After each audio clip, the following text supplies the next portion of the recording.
Hello everyone, आत्तापर्यंतच्या लेक्चरमध्ये आपण सुपरपोजिशन ऑफ वेव्हज या चॅप्टरमधली थिअरी डिस्कस केलेली आहे. आज आपल्याला न्यूमरिकल सोडवायचे आहे. पहिले एक्सरसाइजमध्ये पहिले 9 जे आहेत ते थिअरी क्वेश्चन्स आणि मल्टिपल चॉईस क्वेश्चन्स आहेत. 10 नंबरला न्यूमरिकल आहे. ए wave of frequency 500 Hz is traveling with a speed of 350 meter per second. या दोन क्वांटिटी दिलेल्या आहेत आणि तुम्हाला विचारलेलं आहे काय बघा, what is the phase difference between two displacement at a certain point at a time 1 millisecond apart. आणि दुसरा पॉइंट विचारलेला आहे, what will be the smallest distance between the two points which are 45 degree out of phase at an instant of time.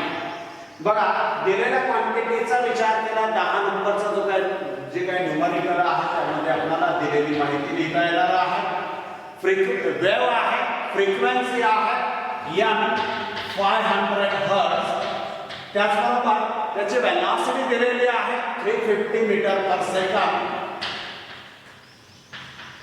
आणि विचारलेल्या quantity काय बघा, एक आहे फेज डिफरन्स डेल्टा, त्याला टाइम इंटरवल दिलेला आहे, त्याला आपण डेल्टा टी असं म्हणूया. अर्थात 1 मिलीसेकंड म्हणजे 1 × 10⁻³ सेकंद असं लिहिलं आहे.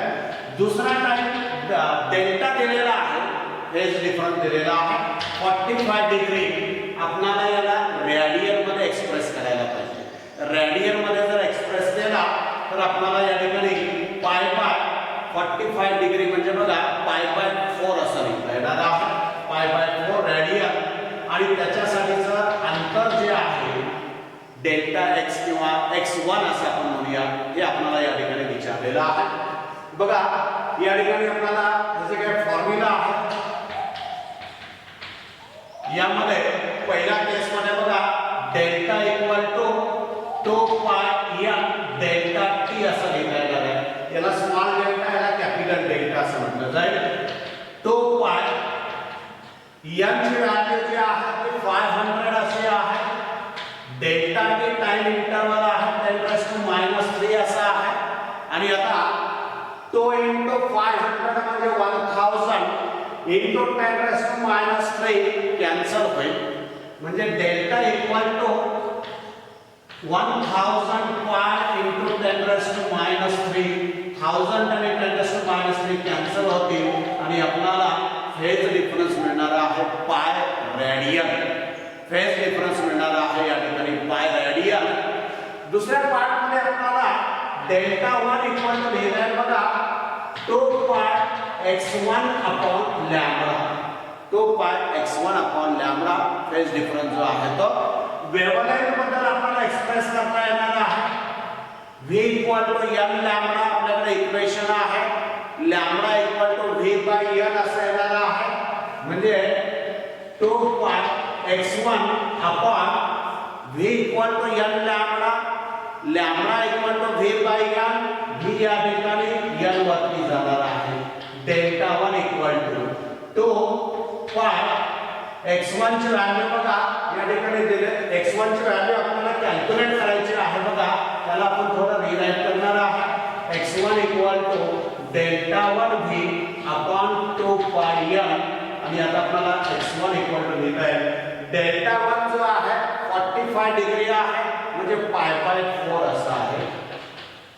इनटू वेलोसिटी दिलेली आहे तुम्हाला 350 डिवाइडेड बाय 2π. n ची व्हॅल्यू आहे ती 500 अशी आहे. 1 0 कॅन्सल करता येईल आपल्याला, पाय कॅन्सल करता येईल आपल्याला. x1 = लिहिता येईल बघा 35 वरच्या बाजूला येणार आहे. खाली बघा 4 × 2 × 50 म्हणजे 400 असं येणार आहे. 4 × 2 × 50 म्हणजे 400 असं येणार आहे. 35 ला आपण 4 ने डिवाइड करणार आहे. 35 ला आपण 4 ने डिवाइड करणार आहे. बघा, डिव्हिजन हे 2 0 आहे ते 10⁻² असं लिहिलं आपल्याला. 35 ला 4 ने डिवाइड करणार आहे. काय येणार बघा. पहिल्यांदा 4 8 32 8 चा भाग जाणार आहे. त्यानंतर 3 राहिलेले आहेत, 4 ने डिवाइड करायचं आहे, 4 7 28 असं होणार आहे. 2 राहिलेले आहेत, त्याला परत 4 ने डिवाइड करायचं म्हणजे 4 5 20 म्हणजे 8.75. हे 2 झिरो जे वरती आलेले आहेत ते 10⁻² असं आहे. हे मीटर मध्ये येणार आहे आणि आपल्याला रिराईट करायचं असेल तर 8.75 हे आहे. 10⁻² काढले की आपल्याला सेंटीमीटर असं मिळणार आहे. असा हा पहिला न्यूमरिकल ज्याच्यामध्ये आपल्याला काय दिलेलं आहे बघा. एक म्हणजे फ्रिक्वेन्सी दिलेली आहे, दुसरा वेलॉसिटी दिलेली आहे आणि तुम्हाला विचारलेला फेज डिफरन्स टाइम इंटरवल दिलेला आहे आणि फेज डिफरन्स दुसऱ्या केस मध्ये दिलेला आहे आणि डिस्प्लेसमेंट डिस्टन्स विचारलेला आहे. अशा दोन्ही क्वांटिटी आपल्याला या ठिकाणी कॅल्क्युलेट करता येणार आहे. दुसरा प्रॉब्लेम बघा आपल्याला पुढे सोडवता येणार आहे. 11 नंबरचा प्रॉब्लेम आहे. दुसरा प्रॉब्लेम जो आहे तो 11 नंबरचा बघा आपल्याला सांगता येईल या ठिकाणी. A sound wave in a certain fluid medium is reflected at an obstacle to form a standing wave. The distance between two successive nodes is 3.75 centimeter. If the velocity of sound is 1500 meter per second, find the frequency.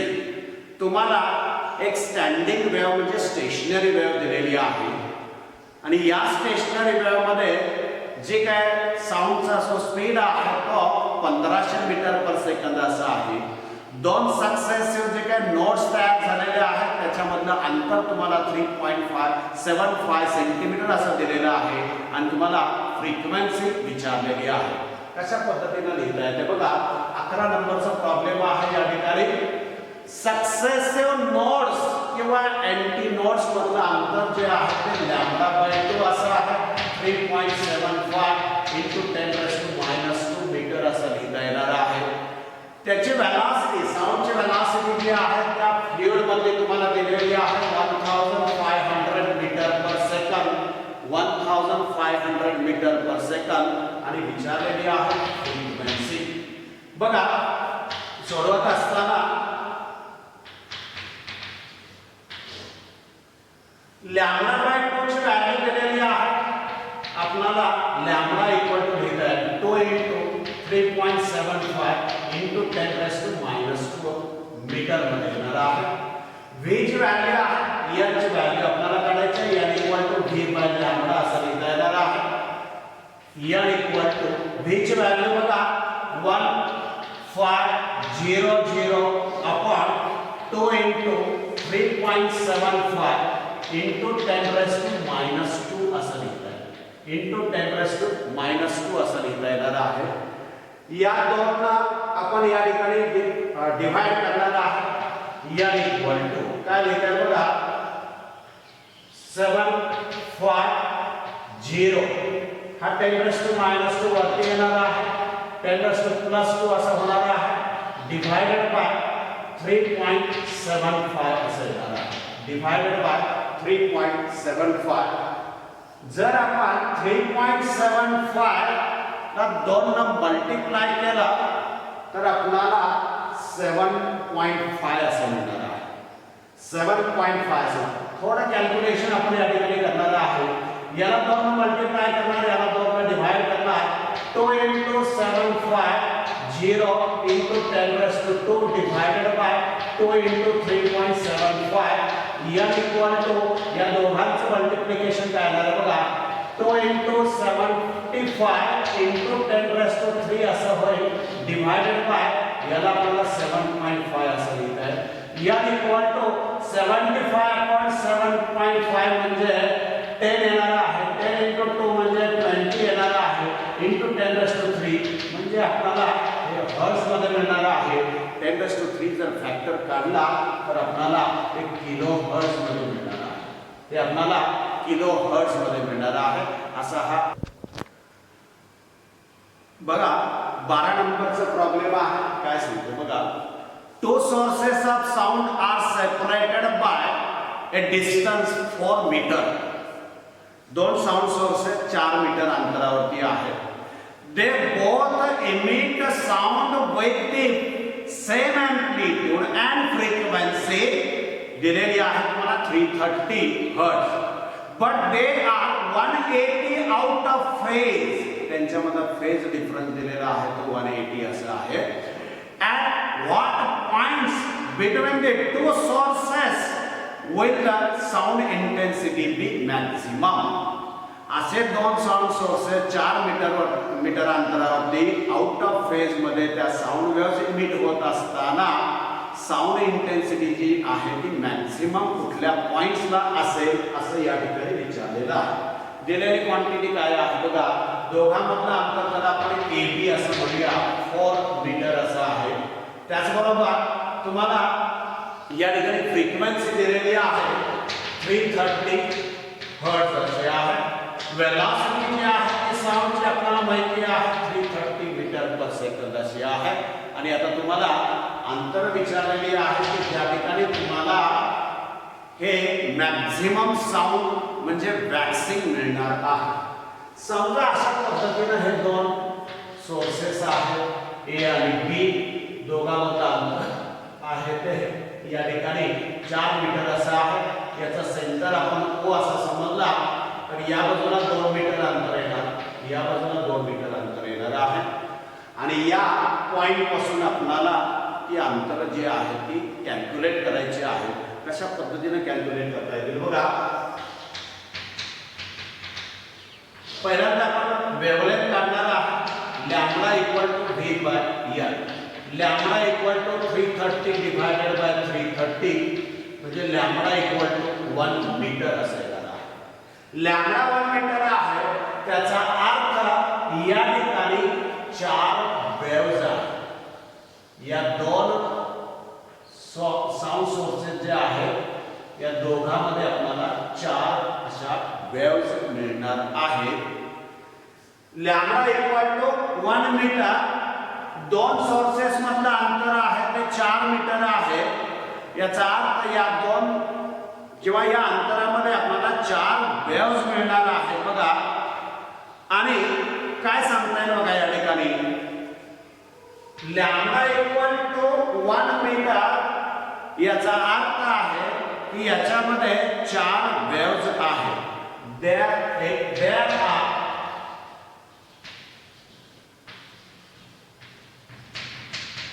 exactly 4 waves. There are exactly 4 waves between A and B. Lambda equal to 1 metre याचा अर्थ आपल्याला असं सांगता येणार आहे की 4 metre अंतरामध्ये आपल्याला 4 वेव्हज मिळणार आहेत. आणि काय बघा, ईच प्रत्येक जो काही सोर्स आहे ऍट ईच साऊंड सोर्स, प्रत्येक साऊंड सोर्स जो आहे the waves are out of phase. त्या वेव्ह जे आहे त्या काय आहे, waves are out of phase. काही फेज डिफरन्स दिलेला आहे तो 180 डिग्री असा दिलेला आहे. आणि आता मग लॅम्बडा बाय 2 एवढ्या अंतरानंतर त्या इन फेज मध्ये येणार आहे. लॅम्बडा बाय 2 फर्दर डिस्टन्स जे आहे, नंतरचं लॅम्बडा बाय 2 अंतर जे आहे ते जे आहे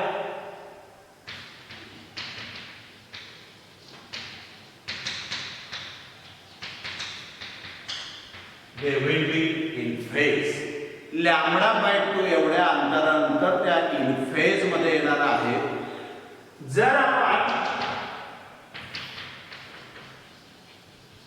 सेंटरचा विचार फ्रॉम सेंटर ओ, तर आपल्याला अंतर काय मिळणार आहे बघा. सेंटर पासून आपल्याला जे अंतर मिळणार आहे मॅक्झिमम इंटेन्सिटी साठी from centre O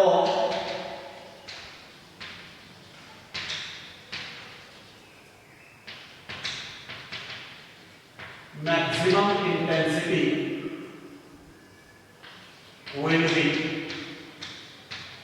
at x equal to कुठल्या अंतराला असणार आहे बघा. आपण जे काय कंडिशन्स डिराइव केलेले आहेत म्हणजे वॅक्सिंग, वॅनिंग, नोड, अँटीनोड.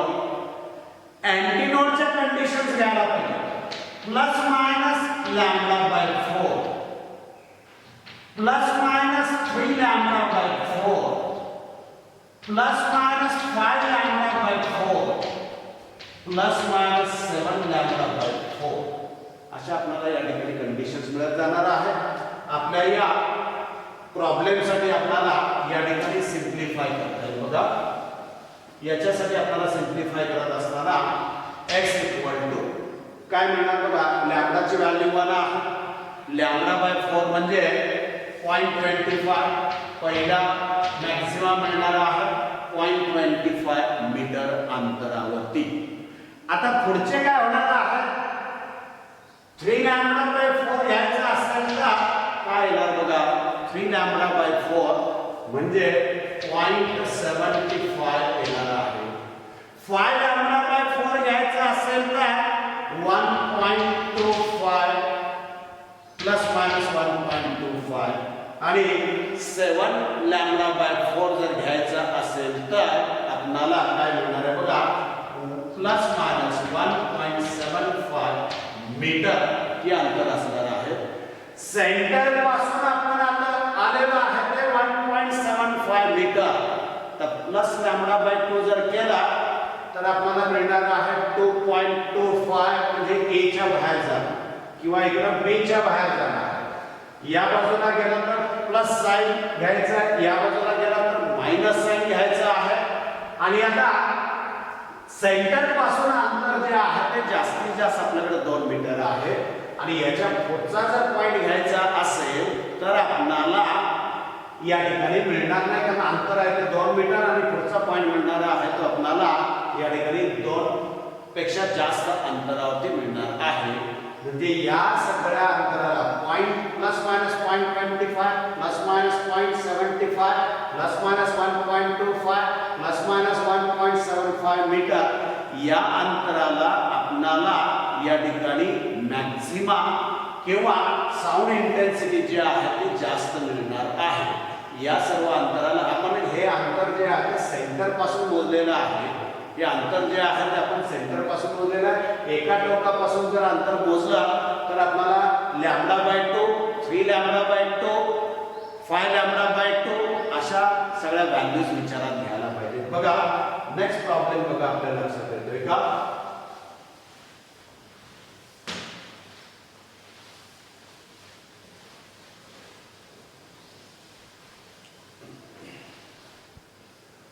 तेरा नंबरचा प्रॉब्लेम आहे. काय सांगितलंय बघा 13 नंबरच्या प्रॉब्लेम मध्ये. Two sound waves travel at a speed of 330 metre per second. Standard speed आहे तो.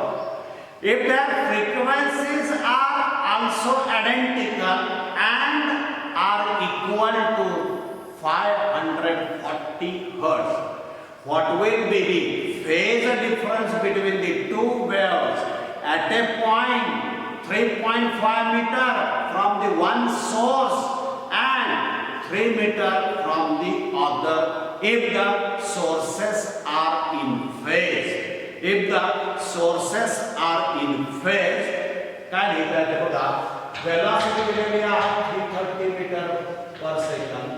त्यानंतर तुम्हाला फ्रिक्वेन्सी दिलेली आहे 540 हर्ट्ज अशी आहे आणि एका सोर्सचं अंतर आहे ते 3.5 मीटर, दुसऱ्या सोर्सचं अंतर आहे ते 3 मीटर आणि यांच्यामधला फेज डिफरन्स विचारलेला आहे, डेल्टा विचारलेला आहे आणि तुम्हाला x देत असताना x1 -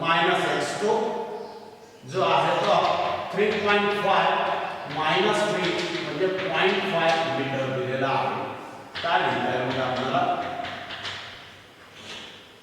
डेल्टाचं इक्वेशन आहे 2πx/λ. डेल्टा इक्वल टू लिहिणार आपल्याला 2πx, v equal to n लॅम्बडा, lambda equal to v by n, v खाली येणार n वरती जाणार आहे. डेल्टा इक्वल टू 2π, x ची व्हॅल्यू 0.5, n ची व्हॅल्यू आहे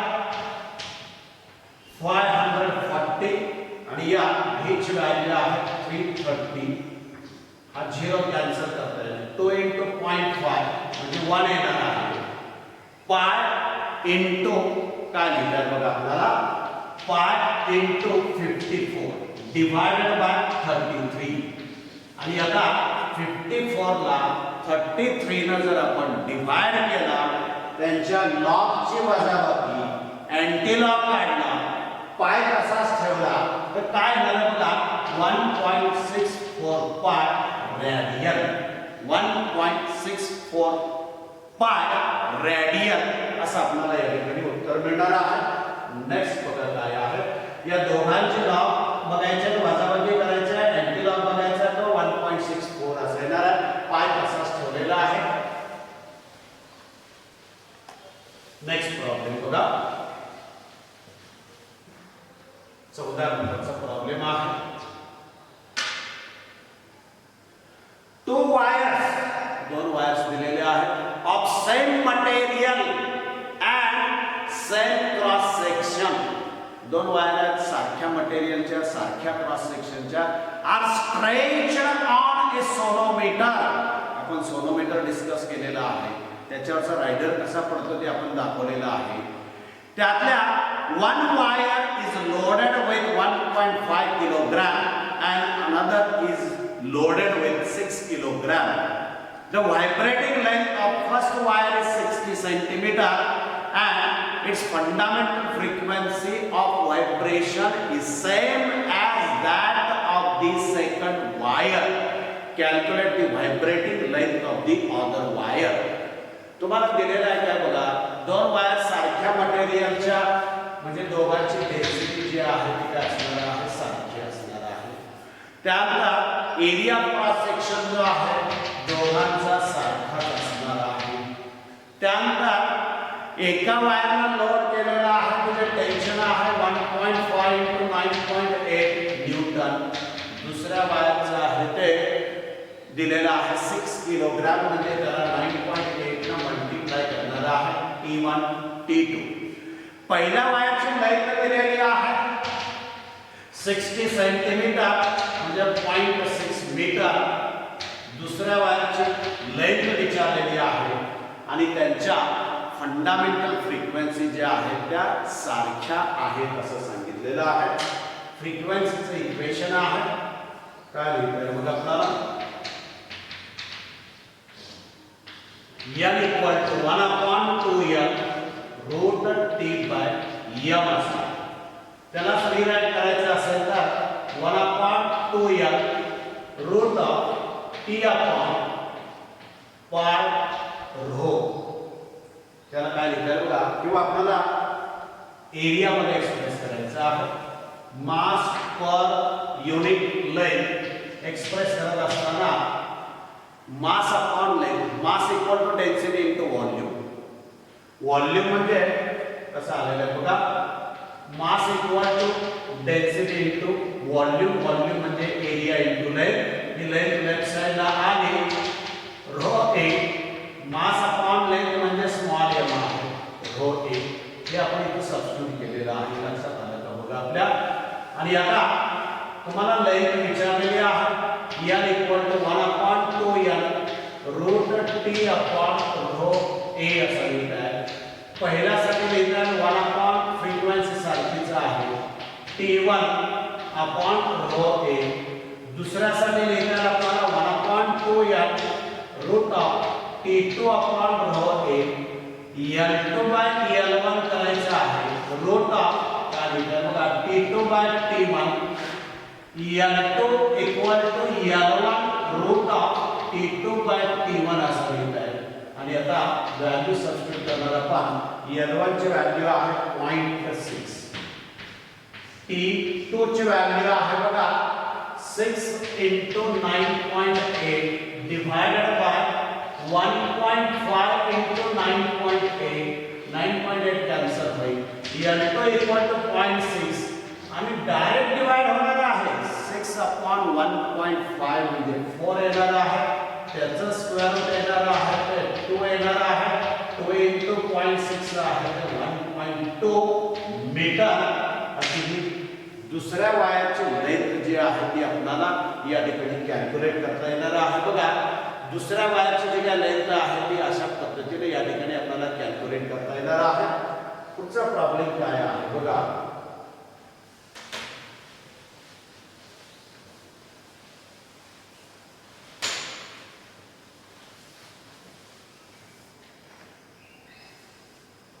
नेक्स्ट 15 नंबरचा प्रॉब्लेम आहे काय सांगतो प्रॉब्लेम बघा a pipe closed at one end can produce overtones at frequencies 640 hertz 896 hertz and 1152 hertz calculate the fundamental frequency बघा तुम्हाला pipe close at one end मधल्या तीन फ्रिक्वेन्सी दिलेल्या आहेत कुठल्याही पाइपला आहे एक आपण पी नंबर असं म्हणूया पी नंबरचा ओव्हरटोन त्याची फ्रिक्वेन्सी आहे 640 हर्ट्ज त्याच्या पुढचा येणार आहे तो P+1 896 हर्ट्ज त्याच्या पुढचा येणार आहे तो NP+2 फ्रिक्वेन्सी दिलेली आहे तुम्हाला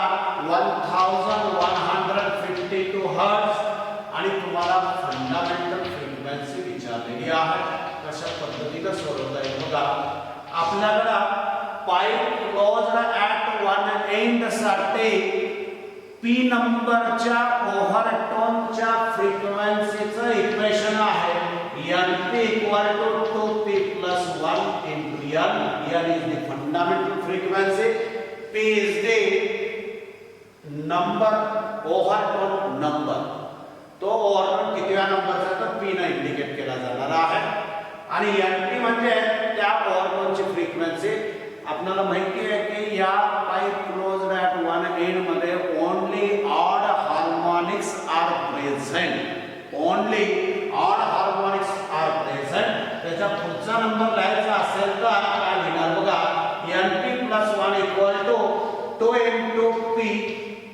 p च्या ऐवजी काय लिहिणार बघा P+1 +1 into n असेल NP+1 equal to लिहायचं असेल तर काय लिहिणार बघा 2p दोन मल्टिप्लाय करणार 2p +2 +1 म्हणजे +3 into n असणार आहे दोघांमधला फरक घेणार आहे NP+1 -NP इक्वल टू या दोघांमध्ये n कॉमन आहे n into ब्रॅकेट 2p+3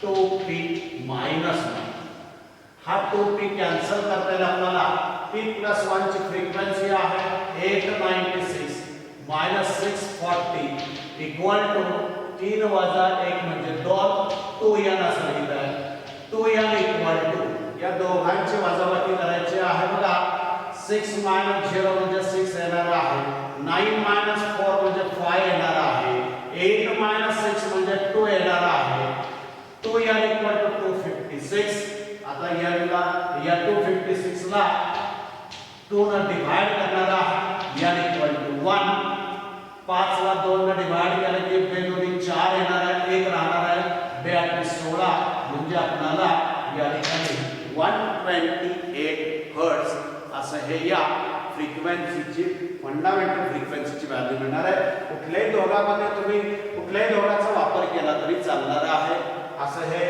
15 नंबरचं एक्झाम्पल आहे पुढचे एक्झाम्पल आपण तुम्ही सोडवा आपण नेक्स्ट लेक्चर मध्ये सोडवू